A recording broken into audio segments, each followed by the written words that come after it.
All right, West Virginia fans. Saturday's game was ugly. It was disappointing, discouraging, whatever adjective that you want to put on it. It wasn't a solid performance by the West Virginia Mountaineers. In today's video, I want to go over where does the team go from here? What are the biggest questions surrounding the team? And can this team put together a solid season to this point, and can they do it for the rest of the year? So in this video, we'll talk about that. Definitely let me know in the comments what you think about the team and the rest of the season. And we're going to go over the 5 biggest questions around West Virginia after that brutal loss on Saturday. Before we get started, again, if you're a Mountaineer fan, please remember to like and subscribe to the show. Even though we had a loss on Saturday, we still had some subscribers come in from the post-game reaction show. So we are still growing here. So if we're going to struggle, at least we can go through it together and you can hear my takes and I can see your comments and react. But hopefully this team gives us something to cheer about. But like I said, if you're a Mountaineer fan and you haven't done so yet, please like and subscribe to the show. Let's get into this list. So the number one question I have for the season and is how long will key players be out? Now, I'm recording this late on Sunday night. This will probably come out on Monday afternoon. So by the time this news, the news might come out by the time this video gets published. But how long are the key players going to be out? You know, Jaden Bray was banged up. Jaheim White, Reed Carrico, Chase Wilson saw some injuries in that game. What does this injury situation look like? You can't really have injuries as a West Virginia Mountaineer team. It was actually before the season started, I came out with a blueprint video, and one of the blueprints was staying healthy. Last year, West Virginia had a ton of injuries, and it didn't help, and we can't really afford to have some of our best players injured. So that's going to be a massive storyline this week, and I know Rich Rodriguez has his show on Mondays. On Tuesdays, he has his press conferences, so we should be hearing news on this front pretty quickly. I know Jaheim White's injury did not look good at all with the horse collar tackle, so hopefully he can get better soon and suit back up for the Mountaineers because he's definitely a giant loss if we don't have him. So this is going to be a major storyline this week is the injury situation and who's going to be available for Pitt and who's going to be available in the near future. Number 2, let's talk about this. Expectations, right? What are your expectations now of this team? What is West Virginia's ceiling this year? I said before the season that I would take 7 wins and I want to see a bowl game and a win because it would be one step up from last year. I don't know how much of a reality that is at this point. You know, I think of those 7 wins, you had Ohio definitely getting that one. You probably had us getting Pitt, right? I think the schedule in the front end looks a lot tougher now. If you look at the teams that are coming up, we have Pittsburgh, Utah, Kansas, TCU, BYU. I mean, it does not get any easier. What are your expectations? I know for me, I think they're a little bit lowered now. One of the things I said I wanted to see this team do, it's still on the table though, is I want to see a signature win, right? So if we don't make a bowl game and we don't finish with a winning record, I at least just want to see some improvement this year, right?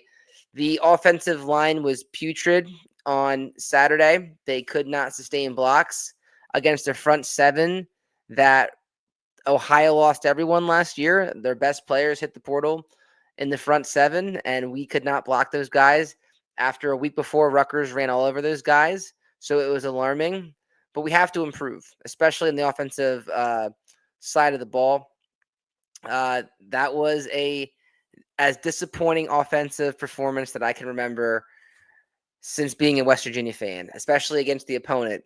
I can take those days when it's against, I don't know, a Big 12 opponent or a Power 4 opponent, but when it was a MAC school, it was alarming, and it just leaves a bad taste in your mouth. So for me, expectations, I want to see improvement each and every week. I want to see us compete, and I want to see glimmers of hope. I want to be able to watch this team and be like, okay, look how much they improved from game 2 to game 12, right? That's not the same West Virginia team that you saw week 2 versus Ohio. Look how far we've come. We have to see improvement with this team. This coaching staff, if they're going to preach hard edge and they're going to preach earn success and hold the rope, we have to see some follow through with that. So they need to get the guys rallied, and they have to keep improving. And if not, then they might have to start playing some different guys. We'll talk about that in another slide. But we have to improve. And like I said, a signature win. Beat a team or two that you're not supposed to. When everyone's doubting you, because right now it doesn't seem like anyone has any faith in this team, rightfully so. There is a graphic out today about ESPN that doesn't have his favorite in a single game. So people are expecting us to go 1-11. Why not knock off some teams, right? Why not improve as the season goes along? Last year, Rich Rodriguez's teams went 0-3 to start the season and drastically improved by the end. Can this team do that? I hope so. So I want to see improvement. I want to beat some teams that we shouldn't, so that we can get some positive momentum for next year. Because I think realistically, that's where we're shooting for, is probably next year, if we're being honest here. Number 3, where is the next win? We kind of alluded to this. Look at this schedule here. The line came out today. 4.5-point underdogs to Pitt at home. Still maybe a winnable game if you can rally the troops. It kind of reminds me of the spot in 2013 when we got smacked by Maryland in that rainy game in Baltimore and looked terrible. But then the next week you came back and beat Oklahoma State, who was ranked at the time. It was a Gold Rush game, and it was Clint Trickett's first game, and that was the highlight of that season for sure. So can we replicate that here and show that we're not dead? We'll see. Then you go on the road at Kansas, which they looked pretty decent against Missouri. They've played pretty well so far this season. So if we can't score 10 points, if we can't score more than 10 against Ohio, what's going to happen against Kansas? Utah always plays good defense. They're rolling right now. They're going to be tough. You have to go to Provo on October 3rd on a Friday. I think the next winnable game, really winnable game is at UCF, right? I think that if that's what people are going to circle, right? Can you maybe get the UCF game, maybe the Houston game, maybe Colorado, right? There might be some wins out there, but it's going to be tough, especially with the injury situation that we just went over. So let me know in the comments when you think our next win is. Maybe a lot of you guys will be optimistic and think it's going to be Pittsburgh this week.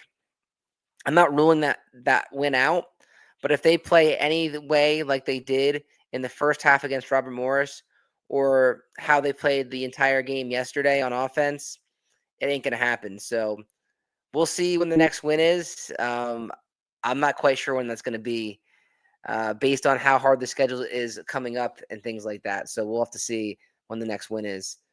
Number 4, this one is, I'm kind of tired of talking about this one, to be completely honest, but it is a lingering question, is Jamori Robinson, does he see the field in 2025? I mean,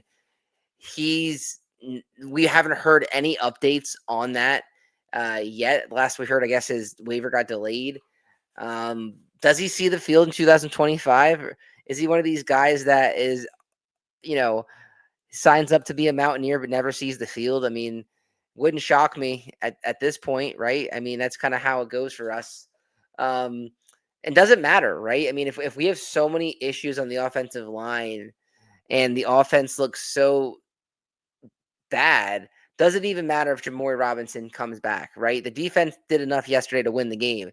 Listen, we'll definitely take Jamori Robinson, but the issues aren't the defensive line at this point. It was the offense. I mean, he is a great player. We will take him, but again, I'm not quite sure if we are going to see him. Again, this video was recorded on Sunday night, so maybe we'll get some positive news on him by the time that this drops on Monday. But I don't know, man. I really don't. It's so frustrating. It's this classic West Virginia. When you think that when you have a reason to get excited, it just gets pulled from you. It's just like everyone was getting excited for College Game Day all last week, and I said, this is West Virginia. We get too excited, and then it never happens, right? The transfer portal class with Bob Huggins never came because of what happened with him. We got snubbed from the NCAA tournament when we all thought we were going.